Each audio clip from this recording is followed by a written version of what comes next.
அப்பவும் டெமக்கு டப்பா விளையாடிச்சு. செம்ம சூப்பரா இருந்துச்சு அந்த கேம். இவ வந்து பபுள்ஸ் வச்சு விளையாடிட்டு இருக்கா. இவங்க டாடிக்கிட்ட நான் கொஞ்ச நேரம் பேசினேன். அப்போ வந்து அவ மாட்டும் ரொம்ப நேரம் விளையாடிட்டு இருந்தா. சரி கொஞ்ச நேரம் அப்படியே ரிலாக்ஸ். அந்த சைடு பார்த்தா பால், இந்த சைடு பார்த்தீங்கன்னா அந்த கேம்ஸ் அதான் சைடில் தட்டிக்கிட்டே இருக்கும் டமக்கு டப்பா இருக்குல்ல அது.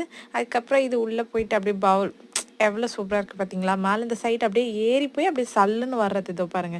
இப்படி போயிட்டு அந்த மாரி வர்றது ரொம்ப நல்லா இருந்துச்சு ஆக்சுவலி.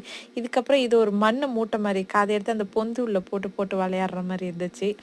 இது ஒரு ஒரு வழி உள்ள போயிட்டு இன்னொரு வழி அந்த மாரி வர மாரி இருந்துச்சு. டிஃப்ரெண்ட் டிஃப்ரெண்ட் கேம்ஸ் ரொம்ப ஜாலியா என்ஜாய் பண்ணிட்டதுக்கப்புறம் நானும் என் ஹஸ்பண்டுமே வந்து சாப்பிட்டுட்டு அதுக்கப்புறம் திரும்ப ஒரு ஈவென்ட்டுக்கு திரும்ப சைடுக்குலாம் போனோம். இது கரெக்ட்டா டார்கெட் பண்ணி அதில ஃபோக்கஸ் பண்ணி அடிக்கிறது. இங்க நெறைய பேர் ட்ரை பண்ணாங்க. பட் இதுக்கு வந்து டோக்கன் வேணும் அப்படின்ற மாரி சொல்லியிருந்தாங்க. ஸோ நானுமே கொஞ்சம் ட்ரை பண்ணி விளையாடிட்டு அதுக்கப்புறம் பாய் பாய் சொல்லிட்டு வந்துட்டேன். நீங்களும் என்ஜாய் பண்ணுனா சொல்லுங்க.